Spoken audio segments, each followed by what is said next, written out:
Arihant Arihant Arihant Arihant Arihant Arihant Arihant Arihant Arihant Arihant Arihant Arihant Arihant Arihant Arihant Santinath Santinath Santinath Santinath Santinath Santinath Santinath Santinath Santinath Santinath Santinath Santinath Santinath Santinath Mahavir Swami Mahavir Swami Mahavir Swami Mahavir Swami Mahavir Swami Mahavir Swami Mahavir Swami Mahavir Swami Mahavir Swami Mahavir Swami Mahavir Swami Mahavir Swami Mahavir Swami Mahavir Swami Mahavir Swami Mahavir Swami Gautam Swami Gautam Swami Gautam Swami Gautam Swami Gautam Swami Gautam Swami Gautam Swami Gautam Swami Gautam Swami Gautam Swami Gautam Swami Gautam Swami Gautam Swami Gautam Swami Gautam Swami Gautam Swami Gurudev Gurudev Gurudev Gurudev Gurudev Gurudev Gurudev Gurudev Gurudev Gurudev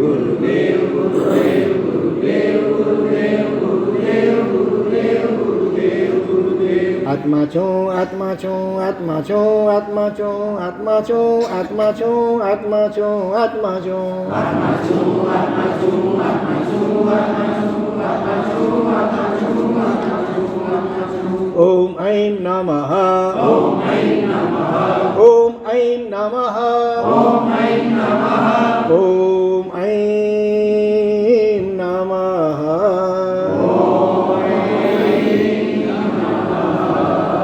Om Rim Namo Nanasa Om Rim Namo Nanasa Om Rim Namo Nanasa Om Rim Namo Nanasa Om Rim Namo Nanasa Om Rim Namo Nanasa Om Shuddhatma Swarupaya Namaha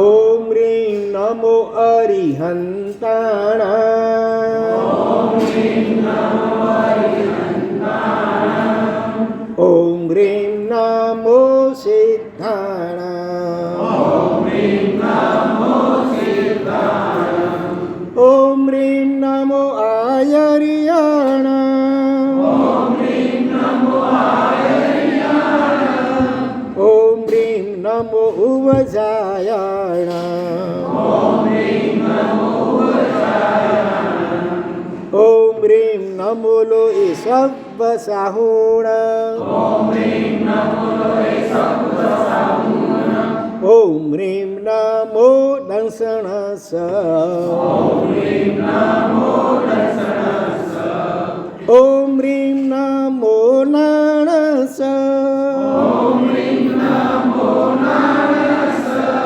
Om Rim Namo Charitasa Om Rim Namo Charitasa Om Rim Namo Tavasa Om Rim Namo Tavasa Om Rim Shri Siddha Chakraya Namah Om Rim Shri Siddha Chakraya Namah Om Rim Shri Siddha Chakraya Namah Om Rim Shri Siddha Chakraya Namah Om Rim Shri Siddha Chakraya Namah Om Rim Shri Siddha Chakraya Namah Om Rim Shri Siddha Chakraya Namah Yasya Prabhavat Vijayo Jagatyam Saptanga Rajyam Bhuvi Bhuri Bhagyam Paratra Devendra Narendra Tasyat Tatsiddha Chakram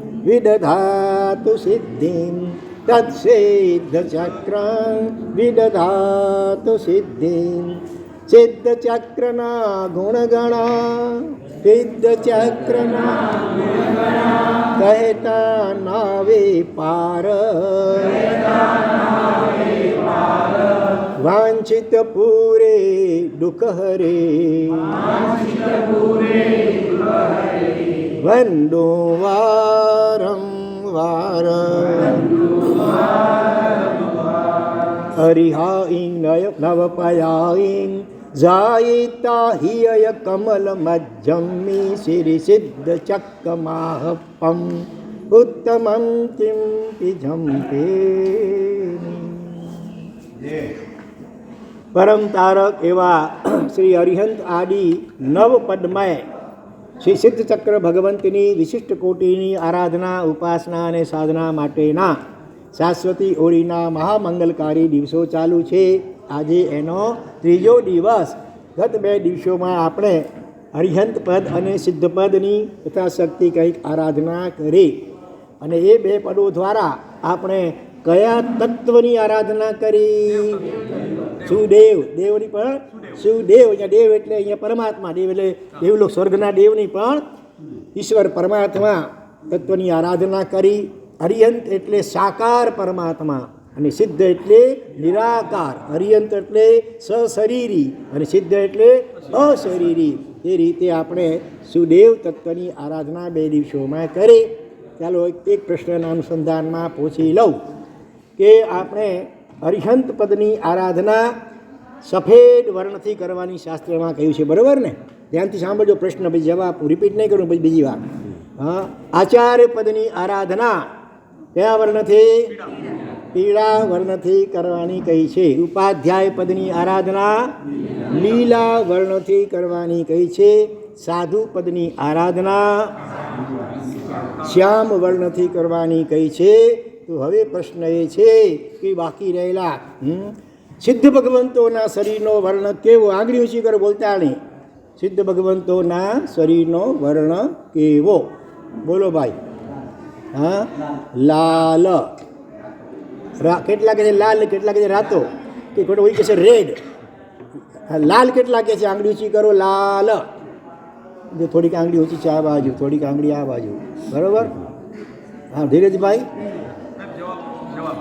પછી હા, કેટલા કહે છે રાતો? રાતો કે ગુલાબી? રાતો. ભલે રાતો.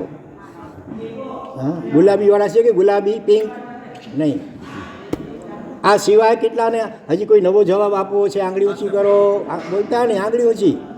આ સિવાય કોઈ જવાબ આપવો છે? કારણ કે આ 2 જવાબ સાચા નથી. હા, હવે કેટલા એવા છે કે અમને ખબર નથી, અહમ ન જાણામી, તે એમાં પણ આંગળી ઊંચી નહીં. એટલે 4માંથી એકે આમાં આંગળી ઊંચી નહીં. મેં પૂછ્યું કાં લાલ, કાં રાતો, કાં એના સિવાયનો કોઈ જવાબ આપવો હોય તો ઊંચી કરો, ને કાં ખબર નથી આંગળી ઊંચી કરો. 4માંથી કોકમાં તો આંગળી ઊંચી બધાની દરેકની આવે જ હોવી જોઈએ કે નહીં? બોલો. હા, મેં શું પૂછ્યું? પ્રશ્ન સાંભળ્યો તો? સિદ્ધ ભગવંતોના શરીરનો વર્ણ કેવો? પ્રશ્ન એ પૂછ્યો હતો કે સિદ્ધ ભગવંતોને શરીર હોય ન હોય, અશરીરી. લાલન છે લાલન. હા, તો પછી લાલનું પણ કંઈ કહેવાય છે? એ શું છે? સિદ્ધ ભગવંત માટે લાલ શબ્દ પણ વર્ણની વાત આવે છે. સિદ્ધ પદની આરાધના, સિદ્ધ પદની આરાધના લાલ રંગથી. હા, લાલ રંગની માળા હોય, લાલ રંગનું ધાન્ય ઘઉંથી આંબીલ કરો, લાલ રંગનું આસન. એટલે અમુક કારણોસર સિદ્ધ પદની આરાધના લાલ વર્ણથી. પણ સિદ્ધ ભગવંતોના શરીરનો વર્ણ પૂછવામાં આવ્યો હોય તો ત્યાં લાલ નહીં, રાતો નહીં, પીળો નહીં, કેવો? અરૂપી છે. સિદ્ધ ભગવંત પોતે અશરીરી છે. શરીરનો એટલે રૂપ પણ હોય, બરાબર? અરૂપી. શરીરનો વર્ણ તો છે જ નહીં, બરાબર? તો આ બરાબર ધ્યાનથી સાંભળજો. હવે આજથી સુદેવ પછી શું ગુરુ તત્વ આવે, બરાબર? આજથી 3 દિવસ સુધી શું ગુરુ તત્વના જે 3 ભેદ એની આરાધના શરૂ થાય છે, બરાબર? તો ગુરુ તત્વ એનું શાસ્ત્રમાં ખૂબ ખૂબ મહત્ત્વ બતાવ્યું છે, બરાબર? હંમેશા વચમાં હોય ને, જો બુડનાયક ભગવાન, અડખે બડખે તોરણિયા ભગવાન, વચમાં જે હોય એનું મહત્ત્વ હોય.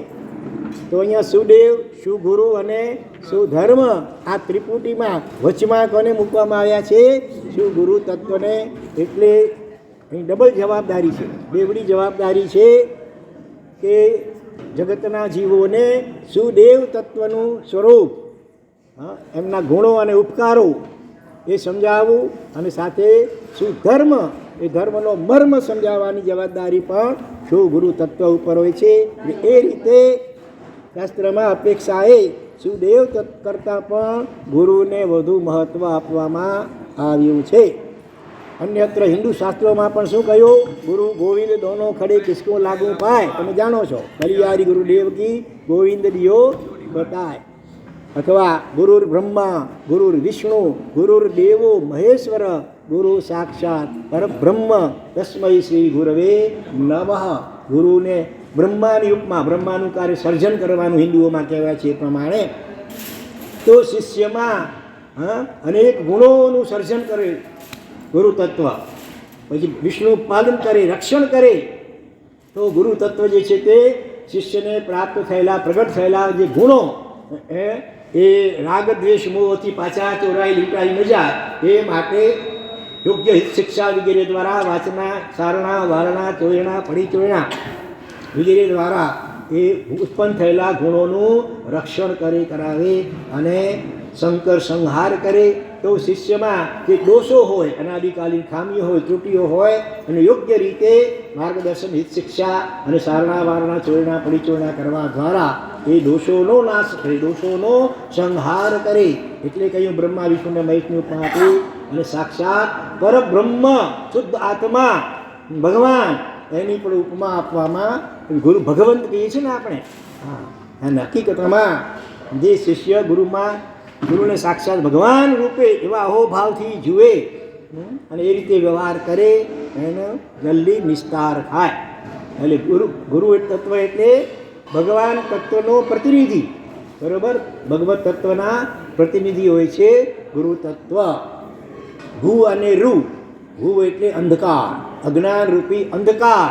એનો રૂ એટલે નાશ કરનાર, અને સમ્યક જ્ઞાન રૂપી પ્રકાશ જીવનમાં પાથરનાર એવું ગુરુ તત્વ. તો શાસ્ત્રમાં ત્યાં સુધી કહ્યું કે જે સદગુરુ ઉપદેશથી પામ્યો કેવલ જ્ઞાન, ગુરુ રહ્યા છદમસ્ત મણ, વિનય કરે ભગવાન એવો માર્ગ વિનય કણો, વાંક્યો સો શ્રી વિતરાગ. બરોબર? મૂળ હેતુ એ માર્ગનો સમજે કોઈ સુભાગ્ય.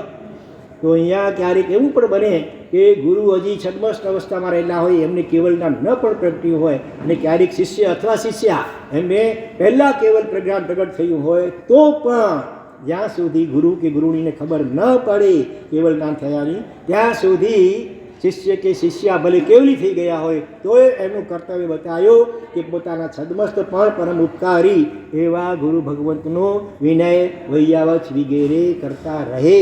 હા, ખબર પડે ગુરુ તત્વ કે પછી એ કંઈ કરવા ન દે, પણ ખબર ન હોય ત્યાં સુધી શિષ્ય એમ ન કહે કે હવે મને કેવલ જ્ઞાન થઈ ગયું છે માટે હવેથી હું આપને વંદન નહીં કરું કે હવે આપની સેવા નહીં કરું, એવું નહીં. એટલે ઉપકારીના ઉપકારને ક્યારેય પણ ભૂલાય નહીં. કૃતજ્ઞતા, કોઈએ કરેલો નાનો પણ ઉપકાર એને જ્ઞ એટલે જ્ઞાન, જાણવું, સમજવું, યાદ રાખીને ઉપકારનો બદલો વાળવા માટે તત્પર રહેવું, એને કૃતજ્ઞતા નામનો બહુ મહત્વનો પાયાનો ગુણ કહેવામાં આવે છે. એવા કોઈ દાખલા ખ્યાલમાં આવે છે કે શિષ્યને પહેલાં કેવલ જ્ઞાન?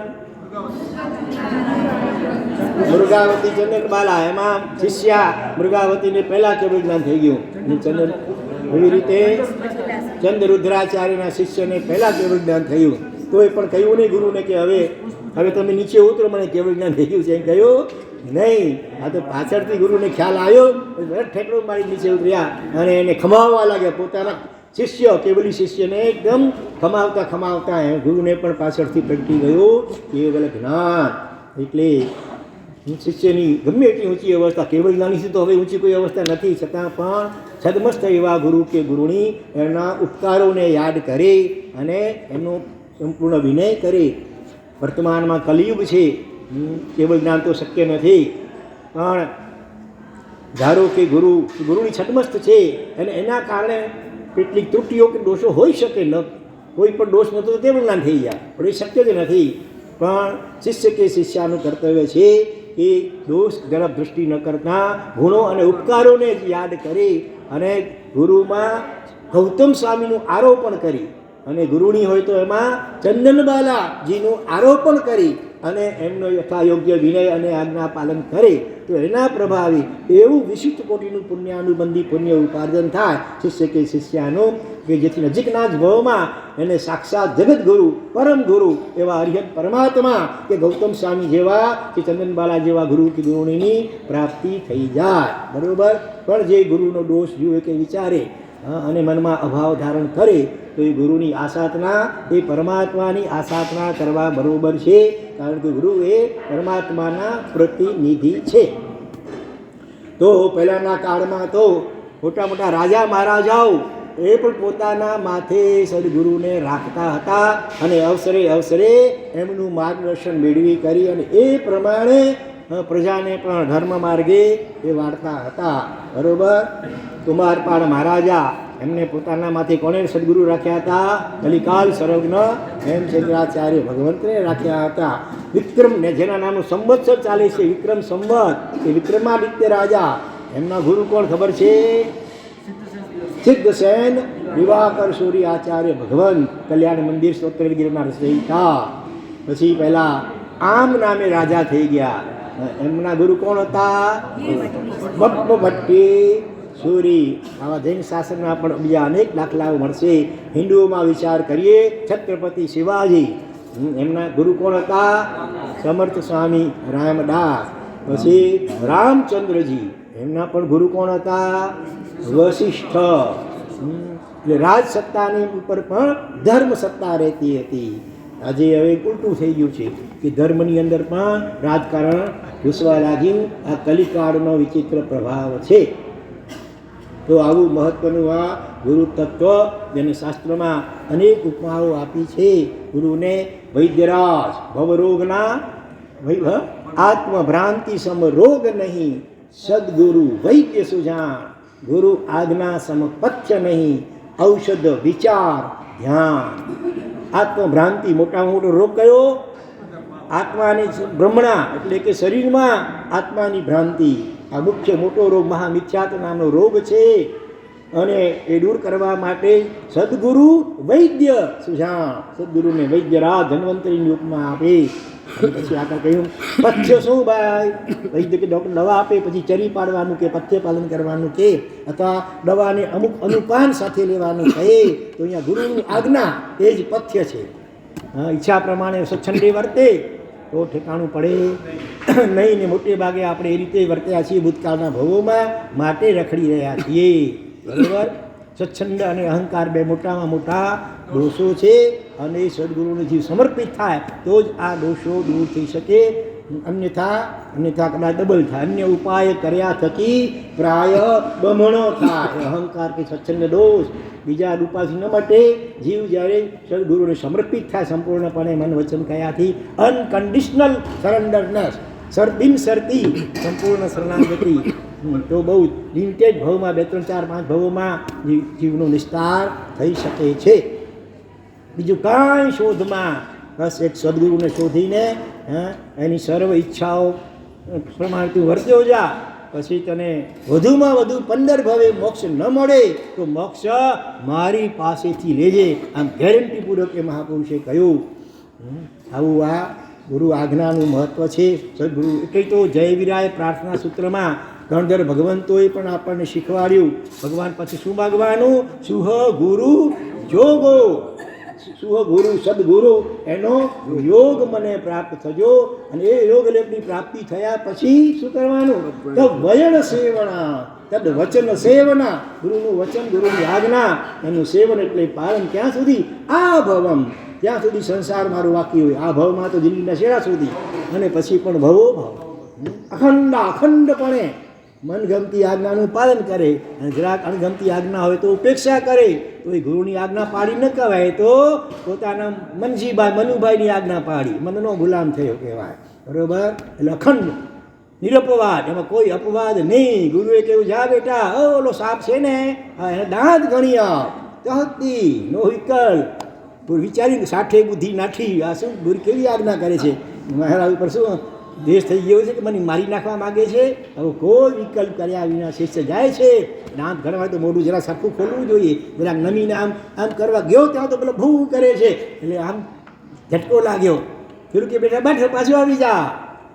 તો પછી પહેલાં શા માટે મોકલ્યો તો મને? પાછો આવી જા કહો છો તો હવે એ પણ વિકલ્પ ન કર્યો, આવી ગયો પાછો. તો ફાયદો શું થયો પંકજભાઈ ખબર છે ને? ખરી ખબર? ભૂલાઈ ગયું છે. શું થઈ ગયું? હા, વર્ષોથી શિષ્યને કમરમાં કંઈ મણકો ખસી ગયો, એવી તકલીફ હતી કે સ્નાયુમાં ફેરફાર થઈ ગયો, એટલે કમરમાં માખી વળી ગઈ. ઘણા ઉપાયો કર્યા, મસાજ, પણ સીધું થતું નહોતું. જેવો ઝટકો લાગ્યો હશે વાંગા, એટલે એને કારણે બધું ઠીક થઈ ગયો. પણ ધારો કે આ તો એકદમ કટોકટી કહેવાય, એક સેકન્ડનો ફરક પડે ને ડંખ લાગી જાય તો મરી પણ જાય છે શિષ્ય. તો પણ શાસ્ત્રકારો કહે છે ડંખ લાગીને મરી જાય તો શિષ્યનું કલ્યાણ થાય. આવી કઠોર આજ્ઞા જે અપેક્ષાએ કહી શકાય છે આવી, એનું પણ વિના વિકલ્પે પાલન કર્યું. એનાથી એવું જબરજસ્ત કોટીનું પુણ્યાનુબંધી પુણ્ય ઉપાર્જન થઈ જાય કે એને બીજા જ ભાવમાં સાક્ષાત પરમાત્મા જગતગુરુ પરમ ગુરુનો ભેટો થાય તો નવાઈ નહીં, અથવા ગૌતમ સ્વામી ગંગાધર ભગવાન જેવા સદગુરુનો પણ ભેટો થઈ જાય. બરોબર?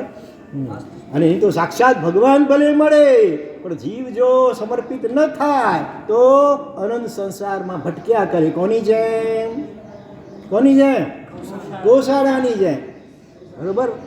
ગોશાળો અને ગૌતમ બંનેની રાશિ એક જ, બંનેને ગુરુ પરમાત્મા મળ્યા હતા, જગતગુરુ પરમગુરુ પરમાત્મા મહાવીર સ્વામી. એક એ જ ભાવને અંતે મોક્ષગામી બન્યા ભગવાનના આલંબનથી, અને બીજો આ સાધનાઓ કરીને અનંતકાળ સંસારમાં રખડે છે. એટલે વિનય કે સમર્પણ ભાવ ન કેળવે તો સાક્ષાત ભગવાન પણ કંઈ આમ હાથ પકડીને તારતા નથી. અને વિનય કરે તો ભગવાનની કે ગુરુની પ્રતિમા બનાવીને એમાં સદગુરુપણાનો આરોપ કરીને એકલવ્યની જેમ દ્રોણાચાર્યની ઉપાસના કરે તો સાક્ષાત ગુરુએ જેને ધનુર્વિદ્યા શીખવાડી હતી અર્જુન, એના કરતાં પણ એકલવ્ય સવાયો બની ગયો કે નહીં? આ મૂળ વાત છે સમર્પણ ભાવની. બરોબર? એટલે કહ્યું કે તપ ભયન સેવના આ ભવ મખંડા. તો ગુરુને શોધવા કેમ? ગુરુ સદગુરુ જોઈએ. એના બે વિશેષણ શાસ્ત્રમાં મૂક્યા છે, ગીતાર્થ અને સંવિઘ્ન. ગીતાર્થ એટલે શાસ્ત્રોના હાર્દને જેમણે આત્મસાત કર્યું હોય, પચાવ્યું હોય, અને સંવિઘ્ન સંવેગ અને વૈરાગ્ય, અને જેને મોક્ષની પ્રબળતા લાવેલી હોય, પ્રબળ વૈરાગ્યવંત હોય, અને સાથે શાસ્ત્રોના હાર્દને જેમણે જીવનમાં આત્મસાત કરેલ હોય, અને સાથે સાથે ઉત્સર્ગને અપવાદના યથાયોગ્ય રીતે એનું પાલન કરનારા હોય. શાસ્ત્રમાં ઉત્સર્ગ અપવાદ બંને માર્ગ બતાવ્યા. ક્યાં ઉત્સર્ગ અને ક્યાં અપવાદનો નિર્ણય લેવો એ સમય પ્રમાણે નિર્ણય કરી શકે એવી જેમનામાં વિચક્ષણતા હોય તે ગીતાર્થ, અને સાથે સંવિઘ્ન વૈરાગ્યવંત હોય તો એવા એ સદગુરુ. તો એવા ગુરુ શું ગોતવા કેવી રીતે? આપણે છદ્મસ્ત છીએ, આપણને શું ખબર પડે કે આ ગુરુ પિતાર સદગુરુ સંવિઘ્ન છે કે ક્યાં? એટલા માટે કહ્યું કે પ્રભુ કૃપા છે ગુરુ મિલે, અને પછી કહ્યું ગુરુ કૃપા છે પ્રભુ મિલે. આ વાક્ય તો તમે બધાએ સાંભળ્યું છે, પણ એનો હાર્દ શું ભાઈ? પ્રભુ કૃપા છે ગુરુ મિલે. નાનજીભાઈ કહેતા હતા, મેરાઉવાળા નાનજીભાઈ ચાંપસી શું કહેતા હતા? શરૂઆતમાં યુવાન વય હતી, એમને પૂર્વજન્મના આવા ઉત્તમ કોઈ સંસ્કારોથી અને સ્વાનુભૂતિ આત્માનો અનુભવ કરવાની તીવ્ર ભાવના જાગી. એને માટે 2-3 ઠેકાણે ગયા, પણ ત્યાંથી સાંભળવા મળ્યું છે કે આ બહુ આત્મજ્ઞાની લાગે છે. ગયા પણ અંતરાત્માએ સાક્ષી ન પૂરી, પાછા આવી ગયા. વિચાર કર્યો કે હું તો છદ્મસ્ત છું અને ક્યાંક ફસાઈ જઈશ, એના કરતાં હવે જગતગુરુ પરમગુરુ પરમાત્માને પકડો અને અરિહંત પરમાત્માની એવી જોરદાર ભાવો ઉલ્લાસપૂર્વક રોજ ઉપાસના કરવા લાગ્યા. ચિત્તચક્રની રોજ પૂજન, એનો જાપ અને ભક્તિ અને સ્નાત કરવા લાગ્યા. એમ કરતાં યોગ્ય સમય થયો ત્યારે પ્રભુ કૃપા છે ગુરુ મિલે. આત્મજ્ઞાની એવા ગુરુ સામે આવીને એનો હાથ પકડે છે જાણે કે, અને તે વખતે અંતરાત્મા સાક્ષી પૂરે કે મારા માટે આજ બરોબર છે. બની શકે ગીતાર્થ ગુરુ એક જ હોય, ઘણા હોઈ શકે, પણ પૂર્વ જન્માંતરોથી આપણો ઋણાનુબંધ જે ગુરુ સાથે ચાલ્યો આવતો હોય ને, અને એમની જ્યારે પ્રાપ્તિ થાય એ આવીને આપણો હાથ પકડે ત્યારે અંતરાત્મા પોતાનો ક્લિક થાય, સાક્ષી પૂરે કે ના આ મારા માટે આ બરોબર છે, અને એ સદગુરુ દ્વારા એનું કલ્યાણ થાય. બરોબર? એટલે આ રીતે પ્રભુની પ્રાર્થના કરો. સુવગુરુ જોગો અને તપ ભયન સેવણા આ શબ્દો બોલતી વખતે તો ભાવપૂર્વક હૃદય પરમાત્માને પ્રાર્થના કરવી જોઈએ. તો પરમાત્માની અચિંત્ય કૃપાથી યોગ્ય અવસરે આ પ્રાર્થનાથી શું થાય? આપણી પાત્રતા યોગ્યતાનો વિકાસ થાય.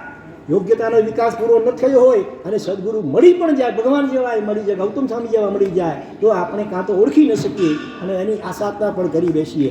ગોશાળાનો જીવ પૂર્વ ભાવમાં ઈશ્વર નામે એક માણસ હતો અને કેવલી ભગવંતની દેશના સાંભળી, બરોબર, એમાં પૃથ્વી પાણી વાયુ અગ્નિ વગેરેમાં પણ જીવ છે એવી પ્રરૂપણા સાંભળી અને એને વિકલ્પ આ કેવી વાત કરે છે, પોતે પણ ન પાડી શકે એવો ઉપદેશ આપે છે. પૃથ્વીની રક્ષા, પોતે તો પૃથ્વી ઉપર ચાલે છે, પાણી પોતે પીએ છે, હવા તો પોતે એને પણ લાગે છે, આ કેવું બોલે છે કે પોતે પણ ન આવું નેગેટિવ વિકલ્પ કર્યો, નેગેટિવ વિકલ્પ બીજ વવાઈ ગયો કે આગળ જતાં ગોશાળાના ભાવમાં સાક્ષાત તીર્થંકર પરમાત્મા મળ્યા, એમના પ્રત્યે પણ નેગેટિવ ભાવ થઈ ગયો, બરોબર.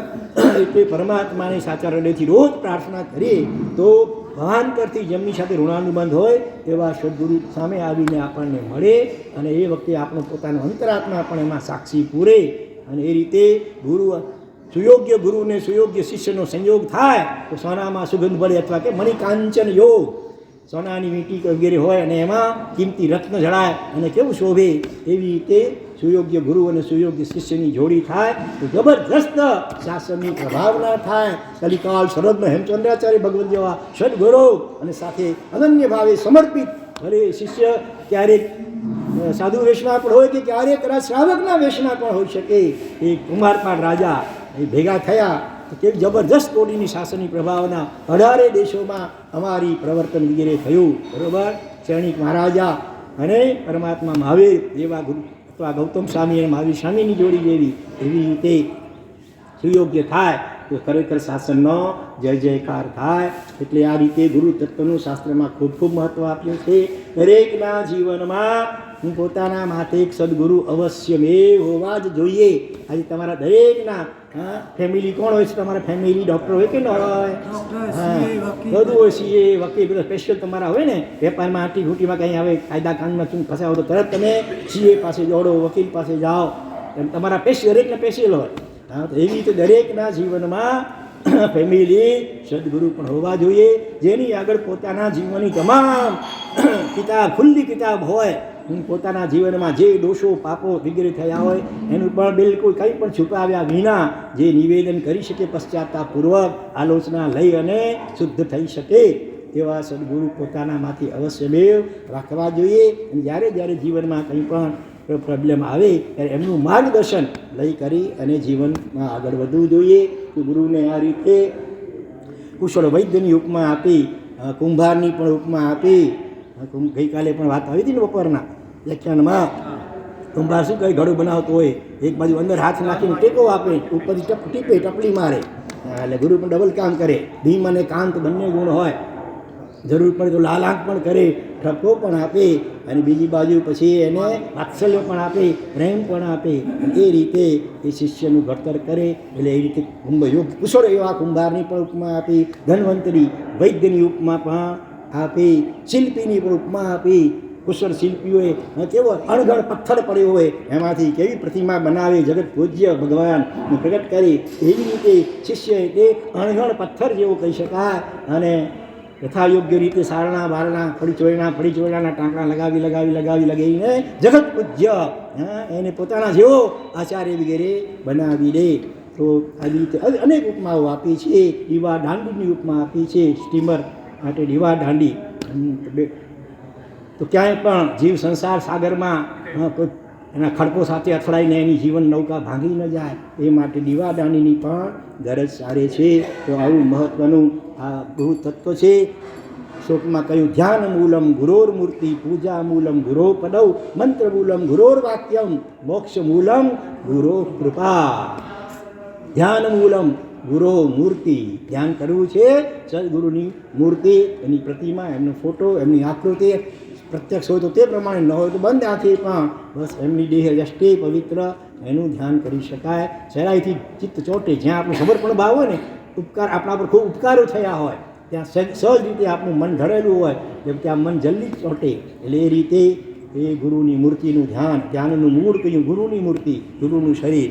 પૂજા મૂલમ ગુરો પડવ, પૂજા કરી હોય તો ગુરુના ચરણોની પૂજા કરો. બધું આ બધા તીર્થોની પૂજા, ભગવાનની પૂજા પણ આવી જશે. ભગવાન પોતે કહે છે જે ગુરુ મન્નયે છે મમ મન્નયે તી તદ આણા. જે ગુરુનું માને છે એ જ મને માને છે એમ કહી શકાય. ગુરુનું ઉપેક્ષા કરી, અવગણના કરી અને પછી ગમે એટલી મારી પૂજા વગેરે કરે તો પણ એ પૂજા માન્ય થાય નહીં. હા, ગુરુ એ પરમાત્માના જ પ્રતિનિધિ તુલ્ય છે. ત્યાં પૂજા મૂલમ ગુરુ, મંત્ર મૂલમ ગુરોર વાક્યમ. ગુરુનું વાક્ય સહજપણે જે પણ નીકળી જાય એ કહે છે મંત્ર તુલ્ય હોય. કહેવાય છે કે સંત કબીર અને એમણે ગુરુ કરવા હતા. એમને ગુરુ મારા ખ્યાલથી કોણ, રામદાસ કોણ હતા. અને એ ગુરુ એ પોતે વણકર જાતિના હતા. એટલે કોઈ શાસ્ત્રીય નિયમ પ્રમાણે એને મંત્ર આપી શકાય એવું નહીં હોય. એટલે એ શું કરે છે, ગુરુ રોજ, ગુરુ એટલે ગ્રસ્ત હતા, આમ સંન્યાસી, ભલે એ તો સ્નાન કરવા પણ જાય હિન્દુઓમાં તો ગુરુ નદીમાં તો જતા હોય, રસ્તામાં વહેલી પરોઢે કેળી હોય ને ત્યાં સૂઈ જાય છે. થોડું અંધારા જેવું હશે ને ઠોકર લાગી ગુરુના પગની. હા, રામ રામ રામ રામ, ગુરુના મુખમાંથી રામ નીકળી ગયો. એને પકડી લીધો કે આ ગુરુ મંત્ર. ગુરુના મુખમાંથી સહજ પણ જે શબ્દ નીકળ્યો એ મારા માટે મંત્ર. અને એ રીતે ગુરુના વાક્યનો મંત્ર રૂપે આલંબન લઈ કરી અને બહુ ઊંચી કક્ષાએ એ કબીર પહોંચી ગયા હતા. મંત્ર મૂલમ ગુરોર વાક્યમ, મોક્ષ મૂલમ ગુરો કૃપા. ગુરુ કૃપા હિ કેવલમ શિષ્યસ્ય પરમ મંગલમ. શિષ્યનું પરમ મંગળ છે ગુરુની કૃપા. એ મેળવવા માટે જે કરવું પડે એ કરીને પણ ગુરુને પ્રસન્ન રાખવા જોઈએ. ગુરુ ભૂલે ચૂકે આપણાથી નારાજ ન થાય એવું કોઈ કાર્ય ન કરીએ જેથી કરીને ગુરુ આપણા ઉપર નારાજ થાય. આપણે એવું સમર્પિત ભાવે આજ્ઞાપાલન કરીએ એટલે ઓટોમ કેવું ન પડે, સાહેબ આશીર્વાદ આપો, સાહેબ વાસ્કેપ આપો, કેવું ન પડે. આપણા આચરણથી, આપણા સમર્પણ ભાવથી પ્રસન્ન થઈને ઓટોમેટિક ગુરુની કૃપા એને વરસી જાય ઓટોમેટિક. એવું જીવન જીવવું જોઈએ. તો આ રીતે આપણે ગુરુ તત્વ વિશે આટલી વિચારણા કરી. અને ગુરુ તત્વના જે 3 મુખ્ય ભેદ, આચાર્ય, ઉપાધ્યાય અને સાધુ, એમાંથી આજે આચાર્ય પદની વિશિષ્ટ આરાધનાનો દિવસ છે. આચાર્ય શબ્દનો શું અર્થ થાય? આચાર્ય સાધુ ઇતિ આચાર્ય. આચાર પાલનમાં જે એકદમ ચુસ્ત હોય એ કહેવાય આચાર્ય. આજકાલ તો સ્કૂલ કોલેજના પ્રિન્સિપલ હોય, ભલે પછી છોકરાઓની સામે બીડી સિગરેટ ફૂંકતા હોય વગેરે નભક્ષે ભક્ષણે કરતા હોય, છતાં એ કહેવાય આજે આચાર્ય. પણ જીન શાસનને માન્ય આચાર્ય તો 5 પ્રકારના આચારો ભગવાને જે બતાવ્યા છે એનું સુંદર રીતે પોતે પાલન કરે અને ચતુર્વિધ સંઘને ઉપદેશ વગેરે દ્વારા પાલન કરાવડાવે એ કહેવાય આચાર્ય. તો જીન શાસનને માન્ય એવા 5 પ્રકારના આચારો જો તમામ ઉત્તમ આચરણોનો સમાવેશ થઈ જાય એ 5 આચાર કયા? બધાને આવડવા જોઈએ. દાનાચાર, દર્શનાચાર, ચારિત્રાચાર, ધર્માચાર અને વીર્યાચાર. ધીરેજભાઈ બોલશો, હવે રિપીટ કરશો. બોલો ટ્રાય કરો. એ બોલો નહીં આજુબાજુવાળા. વચમાં રહી ગયો ત્રીજો, જ્ઞાન દર્શન પછી આવે જ્ઞાન દર્શન, પછી ચારિત્રાચાર, તપાચાર અને વીર્યાચાર. ગઈકાલનું હોમવર્ક રેડી છે ને ભાઈ? ગઈકાલનું હોમવર્ક એટલે 4 દાખલાઓ મહાત્માઓને આપ્યા હતા. મરણામ ઉપસર્ગમાં આપણે ક્ષમતા રાખી હતી. કોણ કોણ નામ શું? એકનું 4માંથી એક નામ તો બોલ્યો, કોઈ પણ આગળ. ગજ સુકુમાર, ધન્યવાદ. બીજું નામ રવિભાઈ કયા મુનિ? મ ઉપર છે નામ. માસ કમળના પાળે તડકામાં ઊભા રાખ્યા હતા ને મહેતાર જ મુનિવર. પછી શરીરની ચામડી ઉતારી તો ક્ષમતા રાખી. કયા મુનિવર? ખ ઉપર ખંદક મુનિવર. અને ગાણીમાં પીલાયા કોના શિષ્યો? ખંદક સૂર્યાચાર્યના શિષ્યો. બરોબર, યાદ રાખજો. તો આ રીતે આચાર પાલન, આચાર એટલે આચરણ, સમ્યક આચરણ બહુ જ મહત્વનું છે. એવું છે કે આચાર પરમો ધર્મ, આચાર પ્રથમો ધર્મ, આચાર પ્રભવો ધર્મ. આચરણ ઘણા કે અમારું મન સાફ છે, અમારે રિયાસત જવાની કે પૂજા કરવાની આ કાંઈ જરૂર નથી, અમારું મન ચંગાતો કચરોટ મેં ગંગા. એમ મન સાફ થવું સહેલું છે કાંઈ?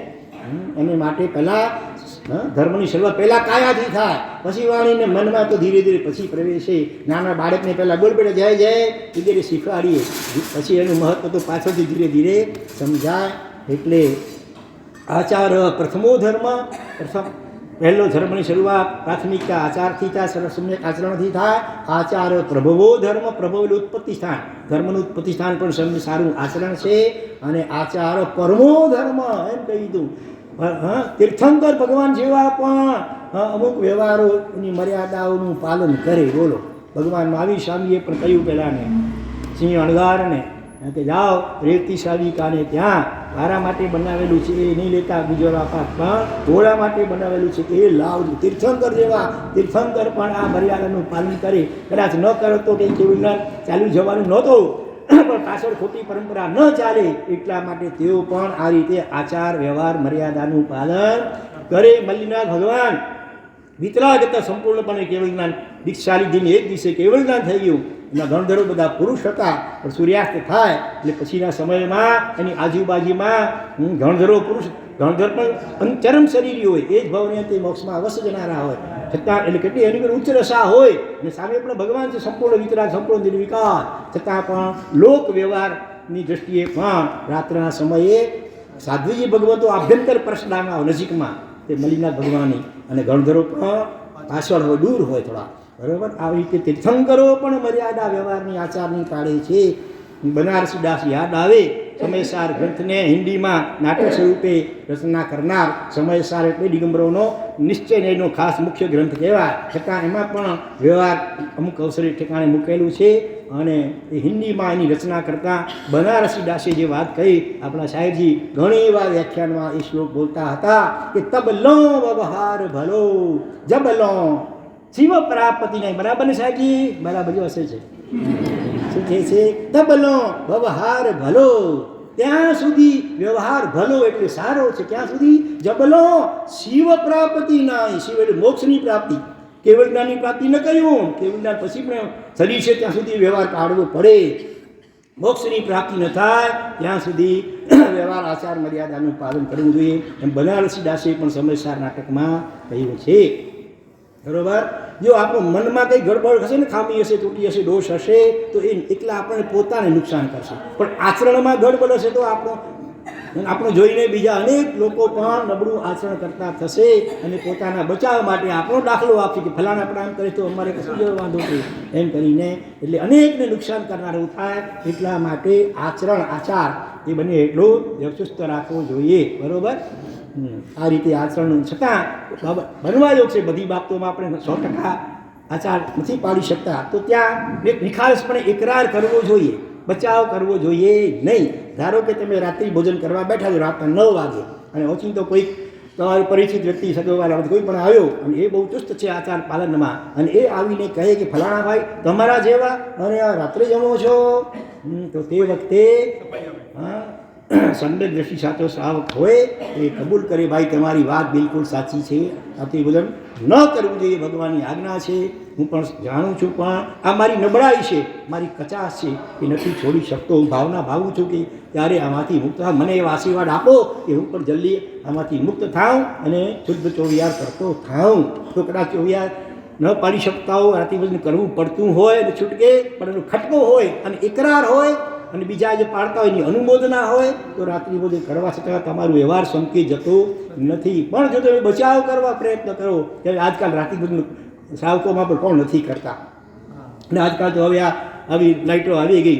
પહેલાંના કાળમાં તો ખાનસના ચીમનીના ઝાંખા પ્રકાશમાં પતંગિયા ઉડતા હોય અને જીવ હિંસા થાય એટલે નરકનું પ્રથમ દ્વાર કયું ઠીક છે. આ જમાનામાં હવે રાત્રિ ભોજનમાં પાપ હોય એવું હું માનતો નથી. ગમે એટલી ત્રણકાળ પૂજા ભગવાનની ભલે કરતો હોય છતાં પણ આ રીતે પોતાનો ખોટો બચાવ કરવા પ્રયત્ન કરે, બીજાના નબળા દાખલા લઈને કે કુતરકો કરીને, તો એનું વ્યવહાર સંકેત પણ રહેતો નથી.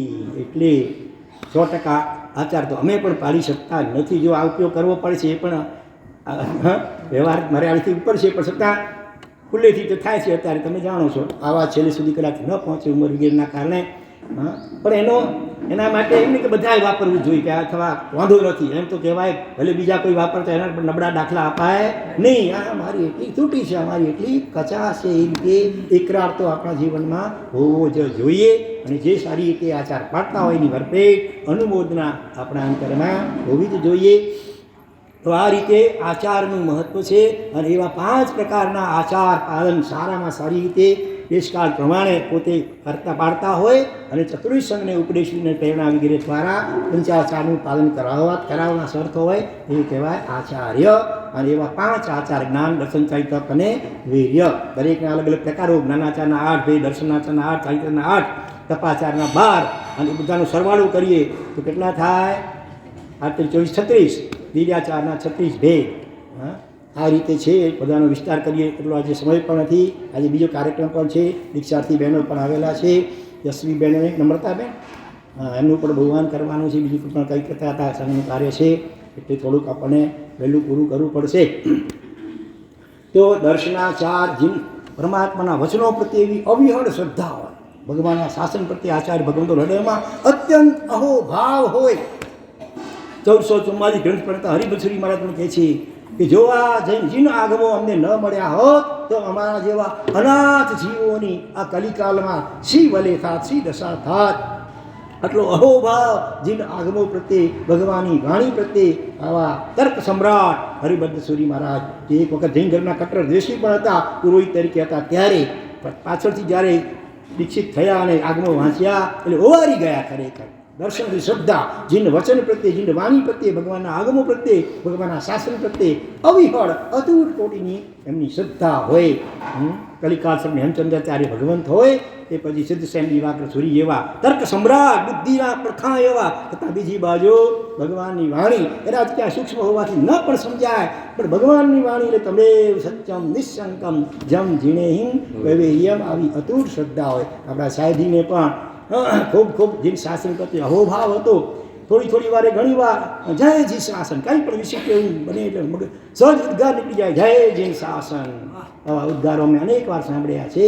અને આચાર્ય પદવી વખતે તો સાહેબે જાહેર કર્યું કે આજે આપણી ઘણી શક્તિઓ આપસમાં નાની નાની બાબતોમાં ખેંચાતાણીમાં વેડફાઈ રહી છે અને શાસન હિલ્લા થઈ છે. એને અટકાવવા માટે બધા આચાર્યો ભેગા થઈ દરેક સમુદાયોના શાસ્ત્રો સાથે રાખી કરે, ચર્ચા વિચારણા કરી અને કોઈ એવા યોગ્ય નિર્ણયો પર આવતા હોય એક મતે, અને એમાં એવો પણ નિર્ણય થાય કે ભાઈ જેમ તેરા પંથમાં છે ભાઈ એક જ આચાર્ય, બધા જ એને એની આજ્ઞામાં એને સમર્પિત થઈને ચાલે. વ્યક્તિગત કોઈના શિષ્ય કે શિષ્યા પણ બધા એ આચાર્ય એના જ બધા શિષ્યને શિષ્યા કહેવાય. એવો કોઈ નિર્ણય આપણામાં થતો હોય તો હું મારી આચાર્ય પદવીનો ત્યાગ કરવા માટે પણ તૈયાર છું. એટલું જ નહીં, હું મારા ગચ્છની પણ કોઈ સમાચારીનો આગ્રહ રાખીશ નહીં. બરાબર કે પાત્રા કાળા જ રાખવા કે લાલ, જે નિર્ણય રહે સર્વાનું મતે યોગ્ય એ હું સ્વીકારી લઈશ. આટલી ઉદારતા એમણે જાહેર કરી હતી આચાર્ય પદવીના પ્રથમ વ્યાખ્યાનમાં પણ, અને પછી પણ પ્રસંગે પાલિતાણા વગેરેમાં અને બોમ્બેથી સંન્યાસીકરના સંઘમાં જ્યારે અલગ અલગ સમુદાયોના દિગંબરના આચાર્ય વગેરે પણ જ્યારે મળતા ત્યારે એમની પણ સાથે વાતચીત કરતા હતા. અને રામચંદ્ર સૂર્ય આચાર્ય ભગવાન એમની પાસે પણ 3-4 વખત સાહેબે પોતાની ભાવના રજૂ કરી હતી કે સાહેબ આ તિથિ બે તિથિના કારણે આજે ઘણી શાસનની હિલના વગેરે થઈ રહી છે, આપણી ઉંમર છે, કૃપા કરીને કાંઈક એવું કરો કે જેથી કરીને એ સમાધાન થાય, એકતા થાય. આ રીતે સાહેબે પોતાના ઘણા પ્રયત્નો કર્યા હતા. તો શાસન પ્રત્યે અને અવિહળ શ્રદ્ધા હોય જીને વચન પ્રત્યે. અને દોલત સાગર સુરી મહારાજ યાદ આવી. પટેલ પોતે હોવા છતાં ભાગીને દીક્ષા લીધી. 4 દિવસે વળી પાછા કુટુંબીઓ લઈ આવ્યા તો વળી 4 દિવસ પાછી ભાગીને ઠેઠ કેટલો લાંબો વિહાર, 50 કિલોમીટરથી વધારે વિહાર કરીને પહોંચી ગયા. સાંજે ત્યાં વડાવાર સાગરામશ્વરી પાસે રાતના 12 વાગે એમણે વેશ કરી લીધો. બપોરના સવારના 3 વાગ્યા હશે, ગુરુ કહી જાઓ અહીંયા તમારે પહોંચી આવશે તમારા કુટુંબી, એને કરતાં અહીં ઊંઝા ચાલ્યા જાઓ, ત્યાં અમારા અમુક શિષ્ય છે ત્યાં પહોંચી જાઓ. ત્યાં એકલા 9 દિવસથી લાંબો વિહાર કરી ત્યાં અમદાવાદને ત્યાં ઊંઝા ત્યાં પહોંચી ગયા. અને પછી તો 14 વર્ષની ઉંમરે તો નૌકા જ એને મળ્યો પહેલી વાર. અને પછી જે આગમોમાં એવા ઓતપ્રોત થઈ ગયા. 45 આગમો પોતે અનેક વાર વાંચ્યા, અનેકોને એની વાચના આપી ભણાવ્યા, અને અનેક ઠેકાણે આગમ મંદિરો બનાવી કરી. તાંબાની પ્લેટો ઉપર 45 આગમો એમણે કોતરાવ્યા. એ જીન વચન પ્રત્યે કેટલું બહુમાન જ્યારે જેવો ત્યારે ભાઈ એના સંશોધનમાં જ લાગ્યા પડે. આવે રાત એટલું બધું જીન વચન જીન આગમો પ્રત્યે એમને બહુમાન હતું. એમના જીવનની તો ઘણી એક બાબતો અતિ એક્સ્ટ્રાઓર્ડિનરી છે. એમનો દળદાર સ્મૃતિ ગ્રંથો અને નાની પુસ્તકો ઘણી બહાર પડી છે. યોગ્ય મળે તો ખરેખર વાંચવા જેવી છે. એમને જે હમણાં જ કાલધર્મ મેં હજી પહેલું રાય પ્રતિક્રમણ કર્યું. બરાબર. અને એમનો જ્યારે શતાબ્દી મહોત્સવ હતો 101 વર્ષ થયા પૂનામાં 3 દિવસ માટે અમે પણ કુદરતી સંઘ સ્થગિત પડવી હતી. એમની સેવામાં રહેલા એના શિષ્ય હતા કોણ? હર્ષ સાગર સોરી. એમનો ખાસ મિત્ર ભાવે આગ્રહ હતો એટલે અમે લોનાવાલાથી પાછા આગળ ઉગ્ર વિહાર કરીને ત્યાં પછી ગયા. જય ગૌસૂરી આચાર્ય ભગવાન યાદ આવે. હાલતી ચાલતી લાઇબ્રેરી કહેવાય છે ને ગમે એવા પ્રશ્ન હોય સીધો કે ફલાણા આગામાં ફલાણું પાનું જેવું તમારા પ્રશ્ન જવાબ. એટલે જીન વચન પ્રત્યે જ્ઞાનાચારમાં પણ ભેગું આવી જાય. દર્શનાચારને ભેગું જ્ઞાનાચાર પેલો છે, જ્ઞાનાચાર પછી દર્શનાચાર આવે ત્યાં. તો આ બધા મહાપુરુષો એવા હતા જીન વચન પ્રત્યે અને જીન આગો પ્રત્યે ખરેખર એવાઈ ગયેલા હતા. આપણા સાહેબજી એને પણ અનેકવિધ જવાબદારીઓ હતી. ભણવાનું પંડિત પાસે તો બહુ જ થોડો સમય માત્ર મળ્યો. એ જમાનામાં મામૂલી પગાર હોય પંડિતનો, એને માટે કેટલાક પોસ્ટકાર્ડો લખવા પડે મોટી મોટી પેઢીઓને મુંબઈમાં. હા, ત્યારે માંડ 1 મહિનાનો પગાર મળે. આજે તો અનેક આવા પંકજભાઈ જેવા ઘણા શ્રાવકો, ઠક્કરસિંહ વગેરે જેવા બીજા પણ ઘણા શ્રાવકો છે કે સાધુ સાધી ભણતા. હમણાં જ મનીષભાઈ લોડા 40 ગામથી આવ્યા હતા અને અહીંયા ભાવેશભાઈ પંડિતજી અને સારી એવી રકમથી બહુમાન એમનું કરતા ગયા કે આપણા કચ્છના સાધુ સાધીને ભણાવે છે, ચાલો એમનું આપણે બહુમાન કરીએ. તો એ રીતે આ કાળમાં તો બહુ સુલભ છે. લાખો રૂપિયા ખર્ચવા માટે અનેક સંઘો અને વ્યક્તિઓ પણ તૈયાર છે, પણ એ કાળમાં થોડો પગાર આપવો તો બહુ દુર્લભ હતું. એટલે બહુ થોડો સમય અભ્યાસ થયો. પછી પોતાની ધગસ અને રુચિ એવી હતી કે કચ્છ ગોધરાના એક જ ચોમાસામાં 2 ટાઈમ વ્યાખ્યાન, વયોવૃદ્ધ એવા દાદા ગુરુ ગૌતમ સાગર સોરી મહારાજ એની દરેક રીતે સેવા કરવાની, ગોત્રી પાણી વગેરે એને કાપ કાઢવાનો, પરખવાનું એ બધું કરી અને પોતે એ 45 આગળમાંથી મુખ્ય જે 11 અંગસૂત્રો આચારાન સુગરાન ખળાન સમયાન ભગવતી વગેરે એનું સ્વયં પોતે જાતે વાંચન કર્યું. અને પોતે પણ કચ્છાધિપતિ હોવા છતાં પણ અવસર મળે તો શિષ્યોને પોતે ભણાવવા માટે પણ તૈયાર થઈ જતા હતા. મુંબઈ સમયશિકરનો સંઘ હોય, પોતે એ વખતે ઓલામાં હતા, શું કહેવાય, ડોલી. હા, છતાં પણ શિષ્ય સાથે હોય છે. પ્રશિષ્ય સમજો, દાખલા તરીકે દિવ્ય સાગર હતા, બરાબર ને, આના શું થાય. હા, તો એમને ડોલીમાં પોતે ભણાવતા જાય, વિહારમાં પણ ભણાવતા જાય, સંસ્કૃત રૂપો વગેરે શીખવાડતા જાય. હા, એટલે આ રીતે આવી જ્ઞાન ભણવી અને ભણાવવાનું જ્ઞાનાચાર, દર્શનાચાર. યાદ આવે જયસિંહ સૂર્ય અચલ ગચ્છના પટધર, આજે સૂર્યના પટધર, એમને લાખો શ્લોક કંઠસ્થ કરેલા હતા. વિચાર કરો, આટલા કંઠ, એટલી જવાબદારીઓ. ગચ્છાધિપતિ આચાર્ય મોટા હોય એટલી જવાબદારી હોય, પણ છતાં એમને લાખો શ્લોક કંઠસ્થ, 1.25 લાખ કે કંઈક એટલો આંકડો આવે છે. અને પછી એનો સ્વાધ્યાય કરવાનું ભૂલાય નહીં એટલા માટે. એટલે કેટલી અપ્રમત્તપણે એ જ્ઞાનાચાર વગેરેનું પાલન કરતા હશે. ભદ્રંક સૂર્ય આચાર્ય ભગવાન 95 વર્ષની ઉંમરે પણ જ્યારે જુઓ અપ્રમત્તપણે એ પ્રથમા સામે પ્રત હોય ને એમાં જ એમની નજર હોય. આવા અનેક દાખલાઓ એ આવે છે. તો હા, જ્ઞાનાચારમાં આગળ વધવા માટે યથાશક્તિ જ્ઞાન માટે સમય ફાળવવો જોઈએ. યાદ નથી રહેતું, બહારના કાઢવા ન જોઈએ. અનેક દાખલાઓ છે. વળી જ્ઞાન પદ આવશે જો કે ત્યારે, હા, એ વખતે સમય નહીં હોય આપણી પાસે, બીજા કાર્યક્રમ હશે. તો યાદ રહે કે ન રહે ઘઉં છે, પણ તમે સમય કેટલો ફાળવો છો જ્ઞાન માટે એ ખાસ બહુ મહત્વનું છે. બરાબર. માસ્તુસ મુનિ વગેરેના દાખલા યાદ આવે. પછી મેરાઉના કુંયા બાપાના યાદ આવે. 94-95 વર્ષની ઉંમરે પણ રોજ વિદ્યાપીઠમાં જાય. એ ચાંગડાઈવાળા, એ કહો બાપા, દીપકભાઈ મારા સંસારી ભાઈ, કહો બાપા એ વહેલો પધરે મૂકે પધરે, બાપા કાલ ડન્નુઓ છે, એ તો થઈ ગયો, બાપા સોણાયો, બાપા સોણાઈ દઈએ. હા, અને વળી નવો પદ ઘેને છે મોઢે, ગોખીદા વેને. હા, લોટો ખણીને નદીમાં વેંધાવે, રચમે વિદ્યાપીઠ છે, એક પંથને ડોકા જ. બરાબર ને. પહેલાં જે કાળમાં શું કરતા હતા, સવારના પોરમાં છાશ લેવા માટે લોટીઓ ઘઉં વેસુકી હોઈએ પંજી, એટલે કોઈ લોટીઓ ખણીને ન કરે, હાથમાં ડોંગટી વે એકડી લકડી ટોકડો. અને ફેર ઘઉં કંઈક ઢગો જેટલી વે પથાણ મેં પણ છંદાવે ને, અને રસ્તે મેં વળી બહુ ડે છેણ ડે તો વળી રિઝર્વેશન લકડી છે ગોળ કરી કુંડળો અને કકરો હોય છે નહીં, એટલે રિઝર્વેશન થઈ ગયો. બરાબર. છડી પાસે વખાણ મેં વળી રસ્તે મેં દેરાસર રહેશે તો લોટી સાઈડમાં રાખીને દર્શન ભગવાદા કરી છે ને એક પંથની અનેક કાજ આવા રેજી. વ્યાખ્યાનો સોણો મૌન પણ પાડ્યા હતા, ચોવિયાત પણ એવા જો કહેવા હતા. બરાબર ને. અને શું તો સામાયિક પણ કહેવા હતા. એક પંથને વાણી આવી પણ ઓછી મહેનતે વધુ લાભ, મિનિમમ એફર્ટ અને મેક્ઝિમમ પ્રોફિટ. આ રીતે ચાલો આગળ વધીએ. સમય ઓછો છે. ચારિત્રાચાર બરાબર એકદમ ચુસ્ત રીતે 5 સમિતિ, 3 ગુપ્તી, 8 પ્રવચન માતાનું સુંદર રીતે પાલન કરતા હોય. પંજવા, પ્રમારજવા, મુપત્તિનો ઉપયોગ વગેરેમાં કૈલાસ સૂર્ય યાદ આવે. મોટી ઉંમરે પણ આમ જ હોય, નજર તો હંમેશા નીચી જ હોય, જ્યારે જુઓ ત્યારે એની ઉત્પત્તિ એનો ઉપયોગ સતત એનો સહજપણે રહ્યા કરે. આવા મહાન આચાર્ય શ્રીમંદર સ્વામી દેરાસર મહેસાણાનો, જેમની પ્રેરણાથી થયું છે એ આચાર્ય ભગવાન કૈલાસનગર સૂર્ય આચાર્ય ભગવાન. ઘણા ઘણા મહાપુરુષો યાદ આવે. પ્રેમ સૂર્ય આચાર્ય ભગવાન, જેમની નિશ્રા, જેમણે અનેક એવા વિશિષ્ટ સાધુ ભગવંતોને પોતાના નિશ્રામાં તૈયાર કર્યા. એક વખત પ્રેમ સૂરી મહારાજ કંઈક આગમ વાંચન કરતા હતા અને આણંદજી કલ્યાણજી પેઢીના પ્રમુખ કસ્તુરભાઈ લાલભાઈ શેઠ આવીને બેઠા છે સામે. એમને ખબર નથી, એટલા બધા એ તલ્લીન હતા સ્વાધ્યાયમાં વાંચનમાં, કલાકવાર સુધી.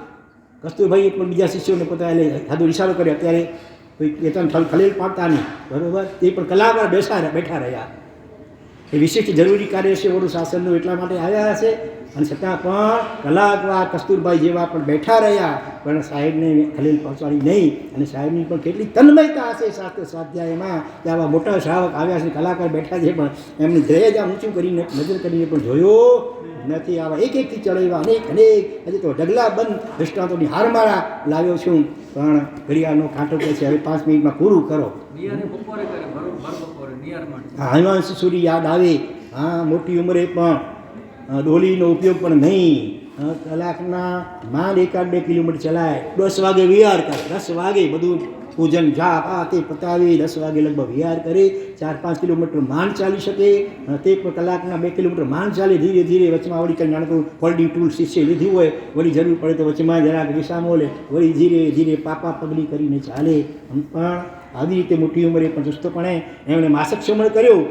ગિરનારથી નીકળ્યા, માસિક શ્રમણ શરૂઆત કરી કે વચમાંથી, અને પછી પાલિતાણા પહોંચ્યો. આખા માસિક શ્રમણની અંદર પોતે મોટી ઉંમરે પણ પગે વિહાર કરે, ડાલાની યાત્રા કરે, પછી નીચે આવીને પારણું કર્યું. એક એકથી ચડેવા અનેક મહાપુરુષોના દૃષ્ટાંતો છે. હા, પછી પાલિતાણા તમામ ચિન્નબિંબો, એમના દરેકને 3 ખમાસના એક આચાર્ય ભગવાન, ગચ્છાધિપતિ આચાર્ય ભગવંત આપતા હતા. કયા ખબર છે? રામચંદ્ર સૂર્ય આચાર્ય ભગવાન. નાના મોટા એટલા ભગવાન દરેકને, ખાલી મૂળનાયક નહીં. આપણે મૂળનાયક નહીં પણ કદાચ નહીં કરતા હોય, નવટુક તો ઉપેક્ષા કરી દઈએ, સીધો દાદાને જુવારીને ઘર ભેગા થઈ જાય કદાચ. દરેક ટૂંકતા દરેક ડેરીમાં દરેક ભગવાન મૂળનાયક હોય, તોરણિયા ભગવાન હોય, દરેકને 3 ખમાસના એવા આપતા. બીજા મુનિવર તો ચૈત્યવંદન કરતા, દરેક એક નાના ભગવાનને પણ આખું વિધિપૂર્વકનું પૂરું ચૈત્યવંદન પણ કરતા હતા. આપણા સાહેબ પણ અપ્રમત્તપણે વીર્યાચાર પણ કેવો, માન 2-3 કલાક રાતના આરામ કરે, 9-1 વાગે 12 વાગે તો ઉઠી જ જાય અને સૂર્યમંત્રનો જાપ વગેરેની અંદર અપ્રમત્તપણે લાગી જાય.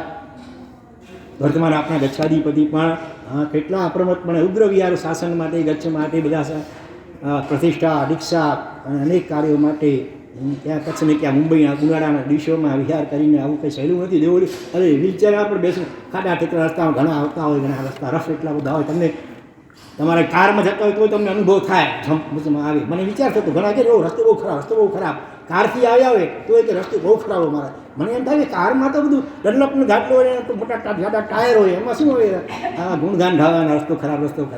ખબર પડે વ્હીલચેરમાં બેસી ત્યારે ખાડા ટેકરા વચ્ચે કેટલા આવતા, ઘણા રફ. હાઈવે હોય તો ઠીક છે, પણ બીજા રસ્તાઓ તો આજે આપણે જાણીએ છીએ કે એમાં હોય એકદમ. તો આવા એકથી ચડે એવા અનેક આચાર્ય ભગવંતો, ત્રિલોચન સૂરી 225 જેટલી જેમણે 28 કરી હતી. હા, અને ગુરુ કહ્યું પચખાણ લેવા ગયા હતા એકાશવાનો, કંઈક મોટી તપસ્યા હતી ને પારણું હશે. ગુરુએ કહ્યું નવકારસીની ભાવના હશે. ગુરુએ કહ્યું કે તબિયત જરા ઠીક નહીં, તો કે 16 ઉપવાસ, હાથ જોડો 16 ઉપવાસ. વિચારો તો કરો, કલ્પના તો કરો. હા, નૌકાસીન કોઈ પચખાણ લેવા ગયા હોય અને ગુરુ સીધો એક ઉપવાસ નહીં, સીધો 16 ભક્તો, અને પરીક્ષાના દિવસો પણ નહીં હોય કાંઈ, તો એ પણ તો વિકલ્પની કાપો થાય. 16 ઉપવાસ પૂરા થયા, હવે તો પારણો અહીંયા પચખાણ લેવા. કહેવાય નહીં શિષ્યથી કે ભલે આ પચખાણ આપો, આપને યોગ્ય લાગે તે. ગુરુએ કે હાથ જોડો, બીજા 16 ઉપવાસ. દિનેશ સાંભળી છે દાખલો? બીજા 16 ઉપવાસ, 32 ઉપવાસ. કેટલા અનન્ય ભાવે ગુરુને સમર્પિત હશે. આ કલિયુગમાં ચોથવારાની વાત નથી, આ માવડી ક્ષેત્રની વાત નથી, આ 5મા આરામાં કલિયુગની અંદર, ભરત ક્ષેત્રની અંદર, નજીકના જ બિલકુલ ભૂતકાળની અંદર આવા અનેક મહાપુરુષો થયા છે. આપણે બધાને ભાવભરી વંદના કરીએ. ઓમ રીમ નમો આયરિયાણા, ઓમ રીમ નમો આયરિયાણા, ઓમ રીમ નમો આયરિયાણા, ઓમ રીમ નમો આયરિયાણા. રીમ નમો આયરિયાણા. આચાર્ય ભગવાન વિશિષ્ટ આરાધક પણ હોય, વિશિષ્ટ પ્રભાવક પણ હોય અને વિશિષ્ટ રક્ષક પણ હોય. શાસનની જાનના ભોગે પણ રક્ષા કરનારા હોય. એમની પાસે વિદ્યાઓ હોય, મંત્ર શક્તિ પણ ઘણીવાર હોય. દેવીઓ શાસન દેવીઓ પણ સાનિધ્ય કરતા હોય. જરૂર પડે તો એનો પણ ઉપયોગ કરે. બાદશાહ જહાંગીર આગ્રાની અંદર પહેલાં જીનબિંબો ડેરાસર અને એમાં સેંકડો જીનબિંબો એને તોડવા માટે તૈયાર થયા હતા. ત્યાં કોઈ સમાચાર આપ્યા આચાર્ય ભગવાન દૂર ક્યાંક હતા. આકાશગામીની વિદ્યા પણ એમને સિદ્ધ હતી. અને એ આવ્યા અને બાદશાહે કહ્યું કાં ચમત્કાર બતાડો કાંઈ તો ઠીક છે, નહીં તો આ પથ્થરની મૂર્તિ શું તો તોડી નાખી. અને તરત જ એમ ચમત્કાર ન થાય, તમે નમસ્કાર કરો તો ચમત્કાર ચોક્કસ થશે. બાદશાહે ઉપર સલામનથી ખાલી આમાં જોડ્યા હશે. ત્યાં તો કહેવાય છે કે મા કાળી માતા કે ભગવાન ભગવાનનો હાથ ઊંચો થયો ધર્મલા ભગવાનનો હાથ ઊંચો થયો ને ધર્મલા બાદશાહ તો તાજ્જુબ થઈ ગયો, એકદમ ગભરાઈ ગયો. આ તો કંઈક દેવી સાનિધ્ય છે ભાઈ. જૈનો કા સેવડા, સાધુને સેવડા કે ઇલમ કી ખાણ. ઇલમ એટલે ચમત્કારોની લબ્ધિઓની ખાણ છે ભાઈ. અને એણે એ તોડવાનું માંડી વાળ્યું. આવા અનેક પ્રસંગો છે. જીન શાસન ઉપર ઘણા આક્રમો મુસ્લિમ બાદશાહોના આવેલા છે. 6 મહિના સુધી જ્ઞાન ભંડારોની હોડી સળગાવી, કાપણા કરીને પોતાના સૈનિકોની રસોઈ એના ઉપર કરીને કર્યું. એ વખતે પણ ઘણી જાન પ્રસારની કરી રક્ષા કરી છે મહાપુરુષોએ. જીન મંદિરો તોડતા હતા એ વખતે પણ ભગવાનની મૂર્તિઓને આચાર્ય ભગવાન તો પોતે ઉપાડી લે, જરૂર પડે તો વિહાર કરી જાય અન્યત્ર, અથવા ક્યાંક એવા ભંડારી દેવામાં આવે જમીનમાં. હજી ઘણે ઠેકાણે જમીન ખોદકામ કરતાં જીન મંદિર કે પ્રતિમાઓ નીકળે છે. આવા કોઈ પ્રસંગે એમને જમીનમાં બંધારી દેવા પડ્યા હશે. તો આચાર્ય ભગવાન તો આ રીતે વલ્લભ સુધી યાદ આવે ત્યારે હિન્દુસ્તાનના 2 ટુકડા થયા, ભારત અને પાકિસ્તાન. એ વખતે એ પાકિસ્તાન પ્રદેશમાં હતા અને એ વખતે તો કાપી મારી થતી હતી. હજારો લાખો બધા માણસોને કતલેઆમ ચાલતી હતી. એ વખતે એમને આચાર્ય શાહુકોએ કહ્યું કે આપ જલ્દી અહીંથી સુરક્ષિત રીતે નીકળી જાઓ, જલ્દી પહોંચી જાઓ ભારતમાં. એ કંઈ નહીં, મારા સંઘને છોડીને નહીં જાઉં. પહેલાં મારો સંઘ જશે પછી હું જઈશ. સંઘ પ્રત્યે કેટલો એને માન હશે. છેવટે એવી કંઈક ગોઠવણ થઈ કે સંઘની સાથે, પણ પોતે એકલા ચાલે, પોતાની જીવ બચાવવા માટે ગયા નહીં. સંઘની સાથે લઈ કરીને એમને સુરક્ષિત રીતે પછી ભારત પહોંચતા કરવામાં આવ્યા.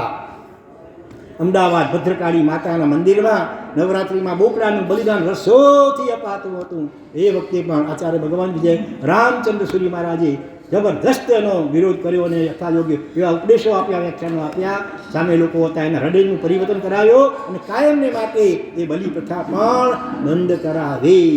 વચમાં એક એવો સમય આવ્યો હતો ત્યારે મોરારજીભાઈ દેસાઈ મુંબઈના મુખ્ય પ્રધાન તરીકે હતા અને બાળ રિક્ષા ઉપર પ્રતિબંધ લાવતો બિલ એટલે કાયદો પસાર કરવાનો તો વિધાનસભાની અંદર. એ વખતે રામચંદ્ર સૂરી આચાર્ય ભગવાન, સાગરાનંદ સૂરી આચાર્ય ભગવાન એ વગેરે ભેગા થઈને એવી જબરદસ્ત ભુવનભાઈ સૂરી આચાર્ય ભગવાન મોરારજી દેસાઈને બોલાવીને એમને તો યથાયોગ્ય એવા તર્કો દ્વારા બધી બાળ રિક્ષાનું મહત્વ સમજાવ્યું. જેટલા મહાન આચાર્ય ભગવંત થયા છે ને ઢગલાબંધ દાખલા આપ્યા એ બધા આ બાળ દીક્ષિત હતા, માટે આવા શાસનના પ્રભાવક બન્યા.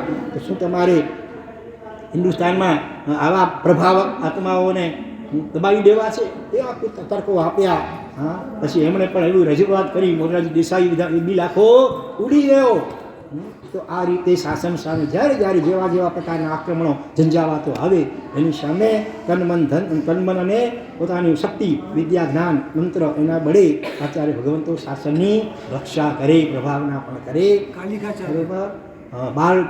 કાલિકાચાર્ય ભગવાન ત્યારે સરસ્વતી સાધ્વીજીને પહેલાં ગર્ભબીલ રાજાએ અપહરણ કરીને અંતઃપુરમાં પૂરી લીધા.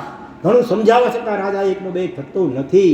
ત્યારે કાલિકાચાર્ય ભગવાન આચાર્ય ભગવાન દેશ ત્યાગ કરી બીજા રાજ્યમાં જઈ કરી ત્યાંના રાજાને શક્કરી રાજાઓ હતા અને પ્રતિબોધ પમાડી એમનું સૈન્ય લઈ કરી એના પર આક્રમણ કરાવ્યું. ગર્ભબીલ રાજાને હરાવ્યો અને સાધ્વીજીને બંધન મુક્ત કરાવ્યા. પછી ભલે પ્રાયશ્ચિત સામાન જે આવે તે લઈ લીધું હશે, પણ કહેવાનો મતલબ કે આચાર્ય ભગવંતો શાસનના પ્રભાવક પણ હોય ને રક્ષક પણ હોય. રામચંદ્ર સૂરી આચાર્ય ભગવાન, બીજા રામસૂરી એટલે કલિકાલ શ્રી હેમચંદ્રાચાર્ય ભગવાન, એમણે કહ્યું હતું પોતાના શિષ્ય રામસૂરીને કે જે બાલચંદ્ર નામે બીજા મુનિ હતા પણ અહંકારી હતા. અભ્યાસ ભલે ઘણો હશે પણ અહંકારી હતા. એમણે કહ્યું કે ભૂલે ચૂકે અમને પાછળ મારી ઘેરાજીમાં પણ આચાર્ય પદવી આપતા નહીં તો શાસનને નુકસાન થશે.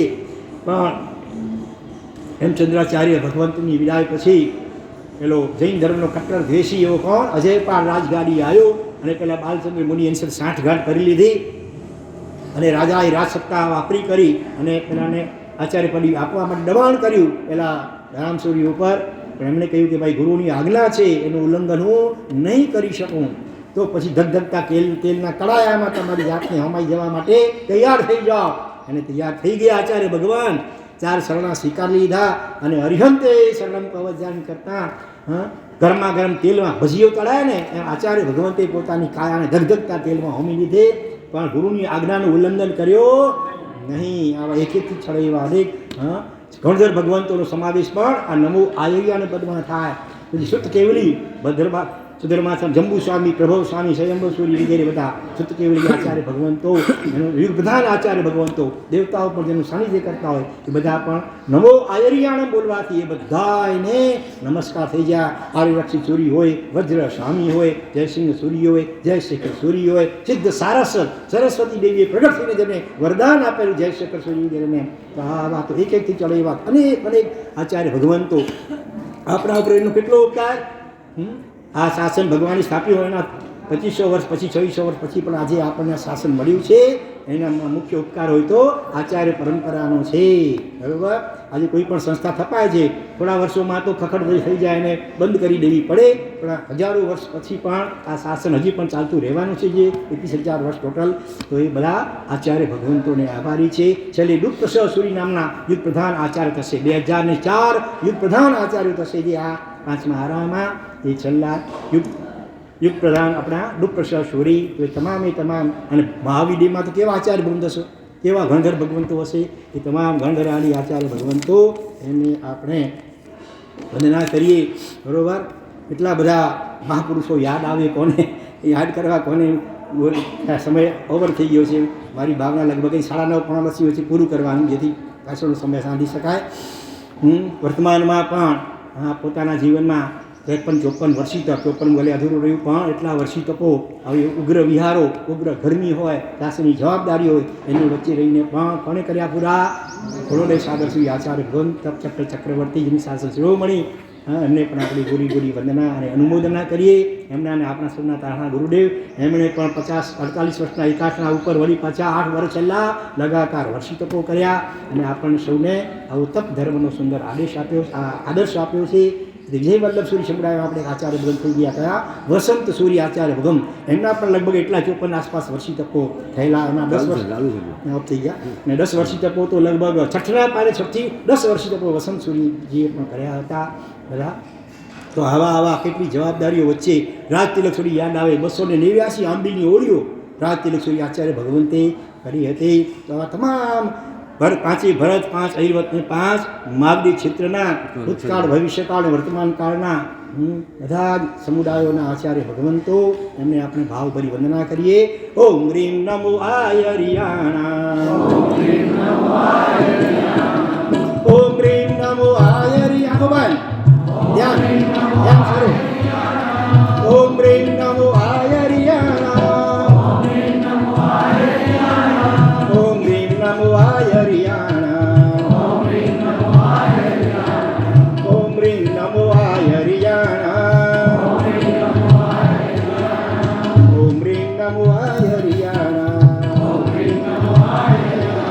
ધ્યાન પ્રયોગ શરૂ કરતા પહેલા એક આપણે સુંદરદાનું આધ્યાત્મિક નાનકડું ગીત લઈ લઈએ છીએ. બધા આંખો બંધ કરી ભાવથી ઝીલાવજો. वही आत्मा सच्चिदानंदमय हूँ, वही आत्मा सच्चिदानंदमय. सोहम सोहम सोहम सोहम. बोलो सोहम सोहम सोहम. સો એટલે તે એટલે સિદ્ધ સ્વરૂપી શુદ્ધ આત્મા એ હું છું. હમ એટલે હું છું. વહી આત્મા સચ્ચિદાનંદમય હું, વહી આત્મા સચ્ચિદાનંદમય. સોહમ સોહમ સોહમ સોહમ.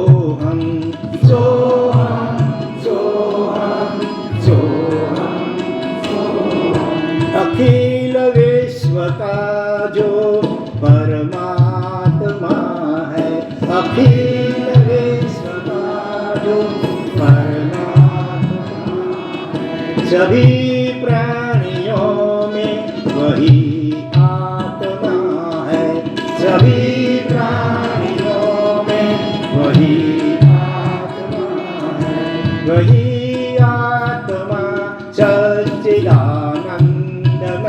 हो, वही आत्मा सच्चिदानंद, जिसे शस्त्र काटे न अग्नि जलाए, जिसे शस्त्र काटे न अग्नि जलाए, न पानी न मृत्यु मिटाए। बोली बोलो।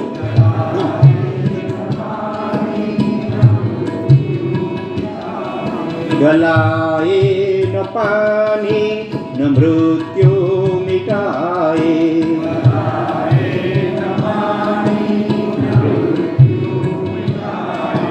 वही आत्मा सच्चिदानंदमय हूँ, वही आत्मा सच्चिदानंदमय। सोहम सोहम सोहम सोहम सोहम सोहम,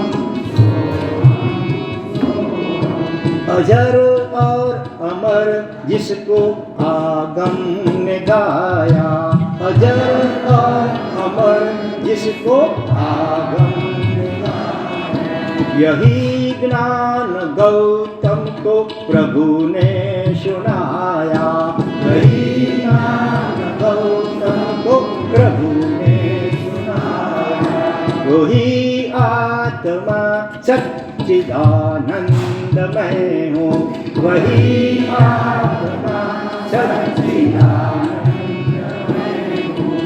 सोहम सोहम सोहम सोहम सोहम सोहम, है तारों सितारों में आभास जिसका, है तारों सितारों में आभास जिसका, है चंदा और सूरज में प्रकाश जिसका, है चंदा और सूरज में प्रकाश जिसका, वही आत्मा सच्चिदानंदमय हो, वही आत्मा सच्चिदानंदमय हो। सोहम सोहम सोहम सोहम सोहम सोहम सोहम, अमरतात्मा है मरणशील काया, अमरतात्मा है मरणशील काया, सभी प्राणियों के जो भीतर समाया, सभी प्राणियों के जो भीतर समाया, वही आत्मा सच्चिदानंदमय हो, वही आत्मा सच्चिदानंदमय हो। सोहम सोहम सोहम सोहम सोहम सोहम सोहम सोहम सोहम सोहम सोहम।